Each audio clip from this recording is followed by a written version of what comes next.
Alright, good morning again. This will be a quick video number 3 for the morning. Things are getting dicey. Silver got a little smackdown. I think they got to fill out the technicals. But I wanted you to see this. This is what occurred yesterday, and I didn't get an opportunity to do a good video on it because I got into some potential another project that I might be working on for some other folks when it comes to some solar work and stuff. Anyway, so we're waiting on his panels to actually get in, and while we're waiting, we're using one of my 100-watt panels to kind of trickle charge this system. So you can see I got the wires coming in. He did a good job of clearing out for where the pump's going to go, so it can go directly up into the house from there.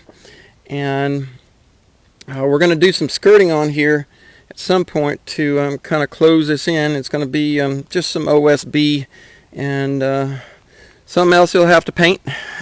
Oh joy. Yeah. Hey, you like painting, don't you? Oh. Yeah, sure. Yeah, sure. Alright, so he's got another project. We got a can of Stowe Black high heat paint, so he's going to pretty that thing up.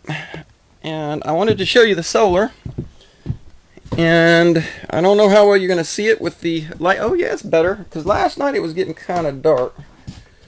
And so I've got it set up here. Still need some real charge on those batteries, but sitting at 12.9. So we got a look at this small system. It'll be, if we get those panels hooked up and everything, it'll be about a 3/4 kilowatt, 750 watt system. 2 375 watt panels are inbound.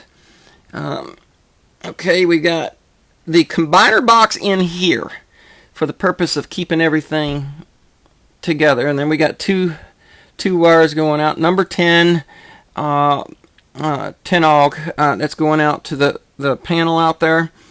They will work just fine for those two panels. And then we got some number 10 coming into the charge controller. And then I've got number 8 going to the two batteries, the positive terminal and the negative terminal. And then I've got a Perco disconnect for the battery instead of a fuse or a breaker. Because of the cost of the system, we're keeping it simple. So this is more like a what might be on a boat. You know, those are used mostly in the marine world. And of course the inverter is a 2000 watt Kaisei. And we plugged everything in and checked it out. We don't really have the power ready to run the chest freezer because we need more paneling for that, but there you go. It can run. He actually used the propane tank in his little camp stove to heat him up a can of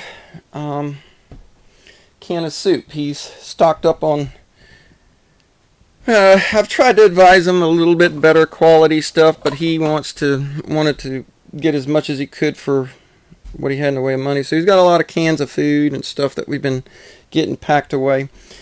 Anyway, let's see what else. So yeah, so system's up and running.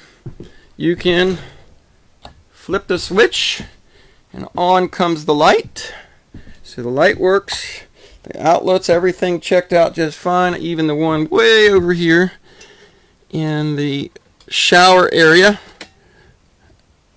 which we still got to plumb in, and what will be his closet up here. And very good. And then we got the wood stove. So the next major project for me is going to be the plumbing, the water plumbing, and I need to do that wood stove. I need to drill holes in the back of that in order to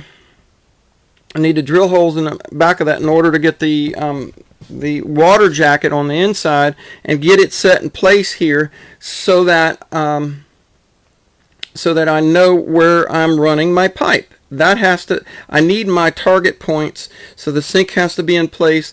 The shower has to be in place. This all has to be in place so I can connect all my plumbing to it. And it's going to be a little balancing of where do I put this? I need to know this. Where do I put this? I need to know that kind of thing.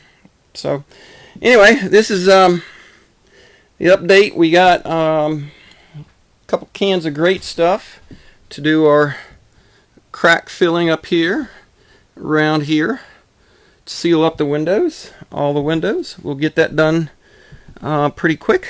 And couple more tubes of silicone so I can seal the big gaps up there to keep the red wasps out and keep some of the heat in. We don't want to seal it up airtight. We want the air to go through and up through the thin gaps, the really thin gaps, so the cabin will breathe just a little bit. You don't want to have it all based on opening a window. You want to be able to have all the windows closed and still be able to breathe enough for the wood stuff. So that's where we're at, folks. Tell you what, this heat, the dry, the dust, the insulation, the dust from the rock board, cutting that with the saw, all of that's weighing heavy on my chest. I keep hacking up all this nasty stuff. No, it is not COVID. I shouldn't have said that. Oh well. All right, folks, y'all have a good one, and we'll keep you updated on how things are going in the world. Batten down your hatches, my friends. Batten down your hatches, because things are about ready to get really, really funky. Take care.